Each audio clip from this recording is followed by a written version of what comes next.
ವೀಕ್ಷಕರೇ, ಪ್ರಪಂಚದ greatest ಇನ್ವೆಸ್ಟರ್ಗಳಲ್ಲಿ ಒಬ್ಬರಾದಂತ Warren Buffett ಯಾರು ತಾನೇ ಗೊತ್ತಿಲ್ಲ ಹೇಳಿ. ಇವರು ಅದೆಷ್ಟೋ ಜನರ ಇನ್ಸ್ಪಿರೇಷನ್ ಮತ್ತು ರೋಲ್ ಮಾಡೆಲ್ ಕೂಡ ಹೌದು. ಇವರ ಯಶಸ್ಸಿನ ಹಿಂದೆ ಇರುವಂತ ಕಾರಣವನ್ನ ಮತ್ತು ಇವರಂತೆ ನಾವು ಕೂಡ ಜೀವನದಲ್ಲಿ ದೊಡ್ಡ ಸಾಧನೆಯನ್ನ ಮಾಡೋದಕ್ಕೆ ಪಾಲಿಸಬೇಕಾದಂತ ವಿಚಾರಗಳನ್ನ ಈ ಒಂದು ವಿಡಿಯೋದಲ್ಲಿ ಸಂಪೂರ್ಣವಾಗಿ ತಿಳಿಯೋಣ ಬನ್ನಿ ವೀಕ್ಷಕರೇ, ವಾರನ್ ಬಫೆಟ್ಗೆ ಗೊತ್ತಿರೋದು ಕೇವಲ ಮೂರೇ ವಿಚಾರ. ಮೊದಲನೇದು ಇನ್ವೆಸ್ಟ್ಮೆಂಟ್, ಎರಡನೇದು ಇನ್ವೆಸ್ಟ್ಮೆಂಟ್, ಮೂರನೇದು ಕೂಡ ಇನ್ವೆಸ್ಟ್ಮೆಂಟ್. ಇವರು ಜೀವನದಲ್ಲಿ 80% ಪುಸ್ತಕವನ್ನ ಓದೋದ್ರಲ್ಲಿ ಮತ್ತು 20% ಹೊಸ ವಿಚಾರಗಳ ಬಗ್ಗೆ ಆಲೋಚನೆ ಮಾಡೋದ್ರಲ್ಲೇ ಕಾಲವನ್ನ ಕಳೆದಿದ್ದಾರೆ. ಅರೆ, ಅವರು ಶ್ರೀಮಂತರು, ಹಾಗಾಗಿ ಅವ್ರಿಗೆ ಇಷ್ಟೆಲ್ಲ ಮಾಡೋದಕ್ಕೆ ಸಾಧ್ಯ ಆಯ್ತು. ಆದ್ರೆ ನಾವು ಸಾಮಾನ್ಯ ಜನ, ನಮ್ಗೆ ಎಲ್ಲಿ ಸಾಧ್ಯ ಆಗುತ್ತೆ ಅಂತ ನಮ್ಮನ್ನ ನಾವು ಸಮರ್ಥಿಸ್ಕೊಂಡ್ರೆ ಅದು ನಮ್ಮ ಮೂರ್ಖತನ. ವಾರನ್ ಬಫೆಟ್ ತಮ್ಮ ಶಾಲಾ ದಿನಗಳಿಂದ ಕೂಡ ಪುಸ್ತಕಗಳನ್ನ ಓದ್ತಾ ಇದ್ರು ಮತ್ತು ಉಳಿದಂತ ಸಮಯದಲ್ಲಿ ತಾವು ಓದಂತ ವಿಚಾರಗಳ ಬಗ್ಗೆ ಆಲೋಚನೆಯನ್ನ ಮಾಡ್ತಿದ್ರು ಮತ್ತೆ ಬಹಳ ಶ್ರದ್ಧೆಯಿಂದ ಇವೆಲ್ಲವನ್ನು ಕೂಡ ಪ್ರತಿನಿತ್ಯ ನಿರ್ವಹಿಸ್ತಿದ್ರು. ಈ ಪ್ರಪಂಚದಲ್ಲಿ ದೊಡ್ಡ ಕಂಪನಿಯನ್ನ ನಡೆಸುವಂತ ವಾರನ್ ಬಫೆಟ್ ಹತ್ರನೇ ಟೈಮ್ ಇದೆ, ಆದ್ರೆ ನಮ್ ಬಳಿ ಮಾತ್ರ ಫ್ರೀ ಟೈಮ್ ಅನ್ನೋದು ಇಲ್ವಾ? ನಿಜವಾಗ್ಲೂ ನಮ್ ಬಳಿ ಫ್ರೀ ಟೈಮ್ ಇಲ್ವಾ? ಅಥವಾ ಫ್ರೀ ಟೈಮ್ ಇದ್ರೂ ಕೂಡ ನಾವು ಅದನ್ನ ಗಮನಿಸ್ತಿಲ್ವಾ? ಈಗ್ಲೂ ಕೂಡ ನಮ್ಮೆಲ್ಲರ ಬಳಿ ಫ್ರೀ ಟೈಮ್ ಅನ್ನೋದು ಇದೆ, ಆದ್ರೆ ಸಮಯದ ಮೇಲೆ ಇರುವಂತ ನಮ್ಮ ದೃಷ್ಟಿಕೋನವನ್ನ ಬದಲಾಯಿಸಿ ನೋಡ್ಬೇಕಷ್ಟೇ. ನಾವು ಜಾಬ್ ಮಾಡ್ತಿದ್ರು ಕೂಡ ನಮ್ಮ ಫ್ರೀ ಟೈಮ್ ಅನ್ನ ನಾವೇ ಹುಡ್ಕೊಳ್ಬೇಕು. ಇದೇ ರೀತಿ ವಾರನ್ ಬಫೆಟ್ ತಮ್ಮ ಜೀವನದಲ್ಲಿ ಇಷ್ಟೆಲ್ಲ ಹಣವನ್ನ ಸಂಪಾದನೆ ಮಾಡಿ ದೊಡ್ಡ ಸ್ಥಾನವನ್ನ ಗಳಿಸಿಕೊಂಡಿದ್ದಾರೆ. ವೀಕ್ಷಕರೇ, ವಾರನ್ ಬಫೆಟ್ ಯಶಸ್ಸನ್ನು ಗಳಿಸೋದಕ್ಕೆ 5 ಪ್ರಮುಖವಾದ ನಿಯಮಗಳನ್ನ ಪಾಲಿಸ್ತಿದ್ರು. ಅದರಲ್ಲಿ ಮೊದಲನೇದು ಕಿಲ್ ಬ್ಯುಸಿ ವರ್ಕ್. ವೀಕ್ಷಕರೇ, ನಾವು ಸಾಕಷ್ಟು ಶ್ರೀಮಂತರನ್ನ ನೋಡೇ ಇರ್ತೀವಿ. ಅವರು ಯಾವಾಗ್ಲೂ ಕೂಡ ತಮ್ಮನ್ನ ತಾವು ಅನೇಕ ಪಾರ್ಟಿಗಳಲ್ಲಿ, ಸೋಷಿಯಲ್ ಮೀಡಿಯಾದಲ್ಲಿ, ಇವೆಂಟ್ಗಳಲ್ಲಿ ಮತ್ತು ಇನ್ನಿತರ ಮೋಜು ಮಸ್ತಿಗಳಲ್ಲಿ ತೊಡಗಿಸ್ಕೊಂಡಿರ್ತಾರೆ. ಆದ್ರೆ ವಾರನ್ ಬಫೆಟ್ ಹೊರಗಡೆ ಬರೋದು ತುಂಬಾ ಕಡಿಮೆ ಮತ್ತೆ ಅವರು ಇತರರಂತೆ ಪಾರ್ಟಿ, ಇವೆಂಟ್ಸ್ ಮತ್ತೆ ಸೋಷಿಯಲ್ ಮೀಡಿಯಾಗಳಲ್ಲಿ ಮಾತನಾಡೋದು ಇವೆಲ್ಲವೂ ಕೂಡ ತೀರಾ ಕಡಿಮೆ. ಇಷ್ಟೇ ಅಲ್ಲದೆ ನ್ಯೂಯಾರ್ಕ್ ಸಿಟಿಯಿಂದ ದೂರದಲ್ಲಿರುವಂತ ಒಮಾಹಾ ಎಂಬ ಸ್ಥಳದಲ್ಲಿ ಇವರು ವಾಸ ಮಾಡ್ತಾರೆ. ಇವರನ್ನ ಭೇಟಿ ಮಾಡೋದಕ್ಕೆ ಇವತ್ತಿಗೂ ಸಾಕಷ್ಟು ಜನ ಕಾಯ್ತಿದ್ದಾರೆ. ಆದ್ರೆ ಅವರನ್ನ ಭೇಟಿ ಮಾಡೋದು ಅಷ್ಟು ಸುಲಭದ ಕೆಲಸ ಅಲ್ಲ. ಈಗ ಈ ವಾರೇಂದ್ರ ಅವರಿಗೆ ಇಷ್ಟೆಲ್ಲ ಮಾಡೋದಕ್ಕೆ ಹೇಗೆ ಸಾಧ್ಯ ಆಯ್ತೋ ಹಾಗೆ ನೀವು ಕೂಡ ಇದನ್ನ ಮಾಡಬಹುದು. ಆದ್ರೆ ಹೇಗೆ ಎಂಬ ಪ್ರಶ್ನೆ ನಿಮ್ಮಲ್ಲಿ ಮೂಡಬಹುದು. ಇದಕ್ಕೆ ಉತ್ತರ ವಾರೇಂದ್ರ ಅವರ 3 ಸ್ಟೆಪ್ ಸ್ಟ್ರಾಟಜಿ ಫಾರ್ ಪ್ರಯಾರಿಟೈಸೇಷನ್. ಮೊದಲು ಒಂದು ಪೇಪರ್ನ ಮೇಲೆ ನಿಮ್ಮ 25 ಗುರಿಗಳನ್ನ ಬರೀರಿ. ನಂತರ ನಿಮ್ಗೆ 5 ಮುಖ್ಯ ಅಂತ ಅನಿಸುವಂತ 5 ಗುರಿಗಳನ್ನ ಸರ್ಕಲ್ ಮಾರ್ಕ್ ಮಾಡಿ. ನಂತರ ನೀವು ಸರ್ಕಲ್ ಮಾಡದೆ ಉಳಿದಿರುವಂತ 20 ಗುರಿಗಳನ್ನ avoid at all cost list ನಲ್ಲಿ ಸೇರಿಸಿ. ಅಂದ್ರೆ ಈ ಗುರಿಗಳನ್ನ ಈಗ ಮಾಡಬಾರದು ಮತ್ತು ಇವುಗಳತ್ತ ಗಮನ ಕೊಡಬಾರದು ಅಂತ ಅರ್ಥ. ಇದನ್ನ ಕೇಳಿದ್ಮೇಲೆ ನಿಮ್ಗೆ ಮೊದಲು ಈ 5 ಗುರಿಗಳಿಗೆ ಪ್ರಾಮುಖ್ಯತೆಯನ್ನು ನೀಡಬೇಕು ಅಂತ ಅನ್ಕೊಂಡಿರ್ತೀರ. ನಿಮ್ಮ ಅನಿಸಿಕೆ ಸರಿಯಾಗಿದೆ. ಈ ವಾರನ್ ಜೀನಿಯಸ್ ಅನ್ಸ್ಕೊಳ್ಳೋದಕ್ಕೆ ಮತ್ತೊಂದು ಪ್ರಮುಖವಾದಂತ ಪಾಯಿಂಟ್ ಇದೆ. ಅದೇನಪ್ಪ ಅಂದ್ರೆ, ನೀವು ಅನ್ಕೊಂಡಿರುವಂತ ಈ 5 ಗುರಿಗಳು ಪೂರ್ತಿ ಆಗೋವರೆಗೂ ಆ 20 ಗುರಿಗಳ ಕಡೆಗೆ ತಿರುಗು ಕೂಡ ನೋಡಬಾರದು. ಇದನ್ನ ನೀವು ಮಾನಸಿಕವಾಗಿ ದೃಢ ನಿರ್ಧಾರವನ್ನ ಮಾಡಬೇಕು. ಇದೇ ರೀತಿಯಾಗಿ ವಾರನ್ ಕೂಡ ಮಾಡ್ತಾರೆ. ವೀಕ್ಷಕರೇ, ಒಂದ್ ಟೈಮಲ್ಲಿ ಭೂಮಿಯಲ್ಲಿ ಹೂಡಿಕೆ ಮಾಡಿದ್ರೆ ಮಾತ್ರ ಲಾಭ ಸಿಗುತ್ತೆ ಅಂತ ನಂಬ್ತಾ ಇದ್ವಿ. ಆದ್ರೆ ಈಗ ಪರಿಸ್ಥಿತಿ ಬದಲಾಗಿದೆ. ಈಗ ಉತ್ತಮ ಕಂಪನಿಗಳ ಷೇರುಗಳಲ್ಲಿ ಹೂಡಿಕೆಯನ್ನ ಮಾಡಿದ್ರೆ ನಿಮ್ಗೆ ಸಾಕಷ್ಟು ಲಾಭ ಸಿಗುತ್ತೆ. ಉದಾಹರಣೆಗೆ, ನೀವು 5 ವರ್ಷಗಳ ಹಿಂದೆ ಟಾಟಾ ಮೋಟಾರ್ಸ್ ನಲ್ಲಿ 1 ಲಕ್ಷ ರೂಪಾಯಿ ಹೂಡಿಕೆಯನ್ನ ಮಾಡಿದಿದ್ರೆ ಇವತ್ತಿಗೆ ಅದು 7 ಲಕ್ಷ ರೂಪಾಯಿ ಆಗ್ತಾ ಇತ್ತು. ಅಂದ್ರೆ ಸುಮಾರು 700% ರಿಟರ್ನ್ ಸಿಗ್ತಾ ಇತ್ತು. ಇಂಥ ಲಾಭಗಳು ಚಿನ್ನ, ಫಿಕ್ಸ್ಡ್ ಡೆಪಾಸಿಟ್ ಅಥವಾ ರಿಯಲ್ ಎಸ್ಟೇಟ್ ನಲ್ಲಿ ಸಾಧ್ಯ ಇಲ್ಲ. ನೀವು ಷೇರು ಮಾರುಕಟ್ಟೆಯಲ್ಲಿ ಸರಿಯಾದ ತಿಳುವಳಿಕೆಯನ್ನ ಹೊಂದಿದ್ರೆ ಉತ್ತಮ ಲಾಭವನ್ನ ಗಳಿಸಬಹುದು. ವೀಕ್ಷಕರೇ, ನೀವು ಕೂಡ ಹೂಡಿಕೆ ಮಾಡಿ ಲಾಭವನ್ನು ಗಳಿಸೋದಕ್ಕೆ ಇಚ್ಛಿಸ್ತಾ ಇದ್ರೆ ಡಿಸ್ಕ್ರಿಪ್ಷನ್ ಬಾಕ್ಸ್ ಅಲ್ಲಿ ಕೊಟ್ಟಿರುವಂತಹ ಲಿಂಕ್ ಮೇಲೆ ಕ್ಲಿಕ್ ಮಾಡಿ ಏಂಜಲ್ ಒನ್ ನಲ್ಲಿ ಉಚಿತ ಡಿಮ್ಯಾಟ್ ಖಾತೆಯನ್ನ ತೆರೆಯಿರಿ. ನೀವೇನಾದ್ರೂ ಹೊಸಬರಾಗಿದ್ರೆ ನಿಮ್ಗೆ ಸಲಹೆ ಕೊಡೋದಕ್ಕೆ ಅಲ್ಲಿ ಅಡ್ವೈಸರ್ ಗಳು ಕೂಡ ಸಿಗ್ತಾರೆ. ನೀವು ಕೇವಲ 100 ರೂಪಾಯಿನೂ ಕೂಡ ಹೂಡಿಕೆಯನ್ನ ಶುರು ಮಾಡಬಹುದು. ಅದಲ್ಲದೆ ಮ್ಯೂಚುವಲ್ ಫಂಡ್ಸ್ ಅಲ್ಲೂ ಕೂಡ ನೀವು ಹೂಡಿಕೆಯನ್ನ ಮಾಡಬಹುದು. ಮತ್ತೆ ಆಗ್ತಡ ಡಿಸ್ಕ್ರಿಪ್ಷನ್ ಅಲ್ಲಿ ಇರುವಂತಹ ಲಿಂಕ್ ಅನ್ನ ಕ್ಲಿಕ್ ಮಾಡಿ ಉಚಿತ ಡಿಮ್ಯಾಟ್ ಖಾತೆಯನ್ನ ತೆರೆಯಿರಿ. ಈ ವಾರೇಂದ್ರ ಅವ್ರ ಜೀವನದಲ್ಲಿ ಯಾವ್ದನ್ನ ಮುಖ್ಯವಾದ ಕೆಲಸಗಳನ್ನ ಅಂತ ಪಟ್ಟಿ ಮಾಡ್ತಾರೋ ನಂತರ ಅವುಗಳಿಗೆ ಪ್ರಾಮುಖ್ಯತೆಯನ್ನ ಕೊಡ್ತಾರೆ. ನಾವು ಇಲ್ಲಿ ಅರ್ಥ ಮಾಡ್ಕೊಳ್ಬೇಕಾದಂತ ಮುಖ್ಯವಾದಂತ ವಿಚಾರ ಏನು ಅಂದ್ರೆ, ನಮ್ಮಲ್ಲಿ ಪ್ರತಿಯೊಬ್ಬರಿಗೂ ಕೆಲವೊಂದು ಡಿಸ್ಟ್ರಾಕ್ಷನ್ಗಳು ಇರ್ತವೆ. ಹೆಚ್ಚಾಗಿ ಮೊಬೈಲ್ ಅನ್ನ ಬಳಸೋದು, ಟಿವಿ ನೋಡೋದು, ರೀಲ್ಸ್ ಅನ್ನ ಮಾಡೋದು, ಗೇಮ್ ಆಡೋದು ಇವೆಲ್ಲವೂ ಕೂಡ ಎಲ್ರಿಗೂ ಇರುವಂತ ಸಾಮಾನ್ಯ ಹ್ಯಾಬಿಟ್ಗಳು. ಆದ್ರೆ ನಿಜ ಹೇಳ್ಬೇಕು ಅಂದ್ರೆ ಇದು ಅತ್ಯಂತ ಮುಖ್ಯವಾದಂತ ಡಿಸ್ಟ್ರಾಕ್ಷನ್ಗಳೇನು ಅಲ್ಲ. ಇದಕ್ಕಿಂತಲೂ ಮಿಗಿಲಾದವು ಬೇರೆ ಇದ್ದಾವೆ. ಅವು ನಮ್ಗೆ ಮಿತಿ ಮೀರಿ ಹಾರ್ಡ್ ವರ್ಕ್ ಅನ್ನ ಮಾಡ್ತಿದ್ದೇವೆ ಅಂತ ಕೊರಗುವ ರೀತಿ ಮಾಡ್ತವೆ. ಉದಾಹರಣೆಗೆ, ಯಾರೋ ಸ್ನೇಹಿತರು ಕರೀತಿದ್ದಾರೆ ಅಂತ ಮಾಡ್ತಿದ್ದಂತ ಮುಖ್ಯವಾದ ಕೆಲಸವನ್ನ ಬಿಟ್ಟು ಹೋಗೋದು, ನಮ್ಮ ಕೆಲಸವನ್ನ ಬದಿಗಿಟ್ಟು ಬೇರೆಯವ್ರ ಕೆಲಸ ಮಾಡೋದು, ಈ ಎಲ್ಲಾ ವಿಚಾರಗಳು ನಮ್ಮ ಸಮಯವನ್ನ ವ್ಯರ್ಥ ಮಾಡ್ತವೆ ಮತ್ತೆ ನಮ್ಮ ದೇಹಕ್ಕೆ ಆಯಾಸ ಆಗುವ ರೀತಿ ಮಾಡ್ತವೆ. ಹೀಗಾಗಿ 3 ಸ್ಟೆಪ್ ಸ್ಟ್ರಾಟಜಿ ನಮ್ಗೆ ಯಾವ್ದು ಮುಖ್ಯ ಯಾವ್ದು ಮುಖ್ಯ ಅಲ್ಲ ಅಂತ ತಿಳಿಸ್ಕೊಡುತ್ತೆ. ಎಲ್ಲಕ್ಕಿಂತ ಮುಖ್ಯವಾಗಿ ನಮ್ಮ ಜೀವನದಲ್ಲಿ ಯಾವ ವಿಚಾರಗಳಿಗೆ ಪ್ರಾಮುಖ್ಯತೆಯನ್ನು ಕೊಡಬೇಕು ಅಂತ ಕಲ್ತ್ಕೊಳ್ಬೇಕು. ನಮ್ಮ ಪ್ರಾಮುಖ್ಯತೆಗಳು ಬಲವಾಗಿ ಇರಬೇಕು ಅಂದ್ರೆ ನಾವು ಕೆಲವೊಂದು ವಿಚಾರಗಳಿಗೆ ನೋ ಅಂತ ಹೇಳೋದನ್ನ ಅಭ್ಯಾಸ ಮಾಡ್ಕೋಬೇಕು. ಸಾಮಾನ್ಯವಾಗಿ ನಮ್ಮ ಫ್ರೆಂಡ್ ಸರ್ಕಲ್ ನಲ್ಲಿ ಒಬ್ಬ ವ್ಯಕ್ತಿ ಇರ್ತಾನೆ. ಯಾವಾಗ್ಲೂ ಎಲ್ಲಾ ಸ್ನೇಹಿತರನ್ನ ಭೇಟಿ ಮಾಡ್ತಿರ್ತಾನೆ. ದಿನ ಪೂರ್ತಿ ಅವನ ಕೆಲಸವನ್ನ ಬಿಟ್ಟು ಬೇರೆಯವ್ರ ಕೆಲಸವನ್ನ ಮಾಡ್ತಿರ್ತಾನೆ. ರಾತ್ರಿ ಆಗುವಷ್ಟರಲ್ಲಿ ಅವನಿಗೆ ನಾನು ತುಂಬಾ ಕೆಲಸ ಮಾಡಿದ್ದೇನೆ, ಆಯಾಸ ಆಗಿದೆ, ನನ್ನ ಮೂಡ್ ಸರಿ ಇಲ್ಲ ಅಂತ ಯಾವಾಗ್ಲೂ ಹೇಳ್ತಿರ್ತಾನೆ. ಆತ ಇವೆಲ್ಲವನ್ನು ಕೂಡ ಬಿಟ್ಟು ನಾನು ಹೇಳದಂತ ನಿಯಮಗಳನ್ನ ಅನುಸರಿಸಿದ್ರೆ ಆತನಿಗೆ ಆಯಾಸ ಮತ್ತೆ ಜೀವನದಲ್ಲಿ ಯಶಸ್ಸನ್ನ ಕಾಣಲು ಕೂಡ ಆತನಿಗೆ ಸಾಧ್ಯ ಆಗುತ್ತೆ.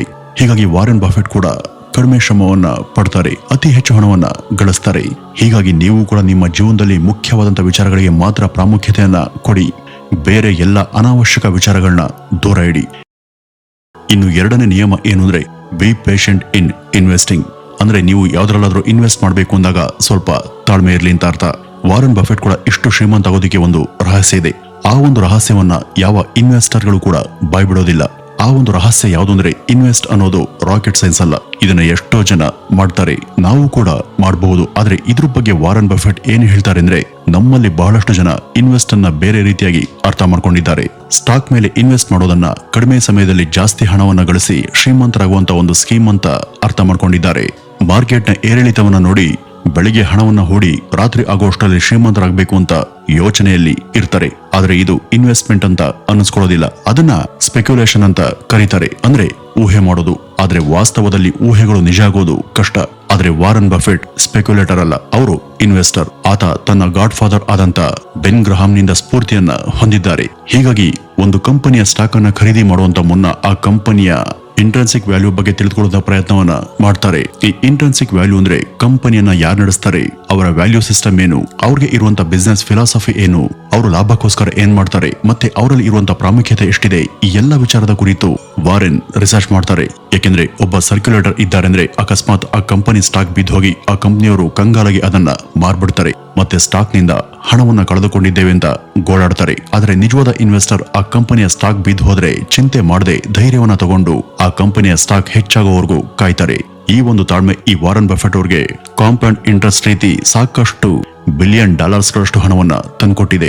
ಈ ಕಾಂಪೌಂಡ್ ಇಂಟ್ರೆಸ್ಟ್ ಅಂದ್ರೆ ತಮ್ಗೆ ಬಂದಿರುವಂತ ಲಾಭವನ್ನ ಮತ್ತೆ ಬೇರೆ ಕಂಪನಿಯ ಸ್ಟಾಕ್ ಮೇಲೆ ಇನ್ವೆಸ್ಟ್ ಮಾಡಿದ್ರೆ ಆ ಹಣ ಮತ್ತಷ್ಟು ಹಣವನ್ನ ಗಳಿಸ್ತಾ ಹೋಗುತ್ತೆ. ಇದನ್ನ ರಿಪೀಟ್ ಮಾಡ್ತಾ ಹೋದಾಗ ಮ್ಯಾಜಿಕ್ ನ ರೀತಿ ಕೆಲಸ ಮಾಡುತ್ತೆ.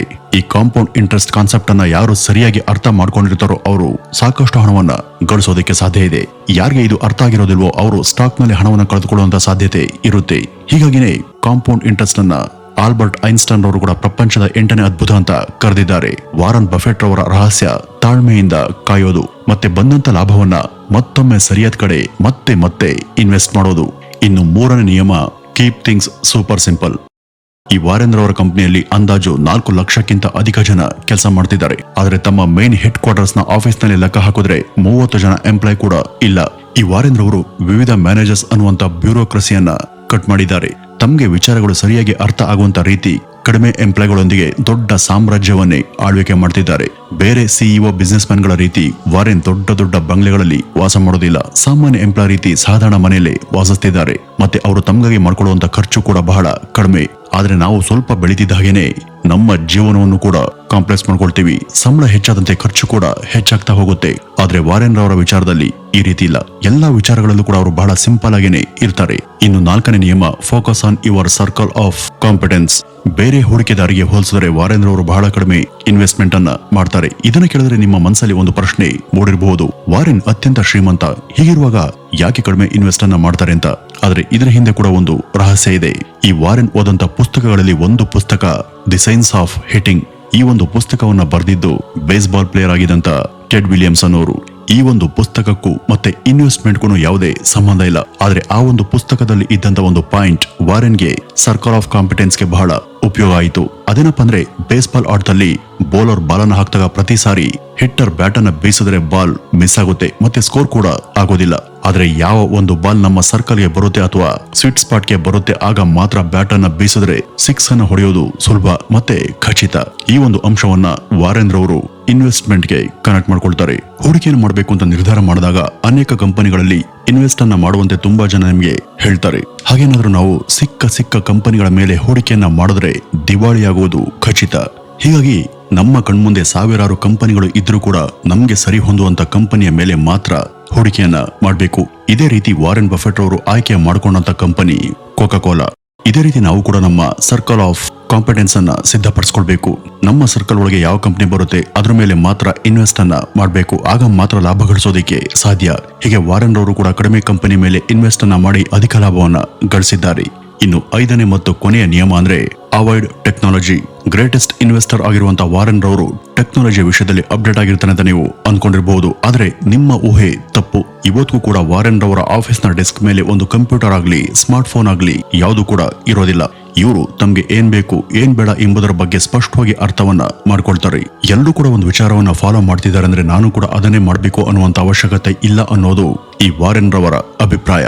ತಮ್ಮ ಕೆಲಸಕ್ಕೆ ಡಿಸ್ಟರ್ಬ್ ಮಾಡುವಂತ ಯಾವ ವಸ್ತುಗಳನ್ನು ಕೂಡ ತನ್ನ ಕಣ್ಮುಂದೆ ಇಟ್ಕೊಳ್ಳೋದಿಲ್ಲ.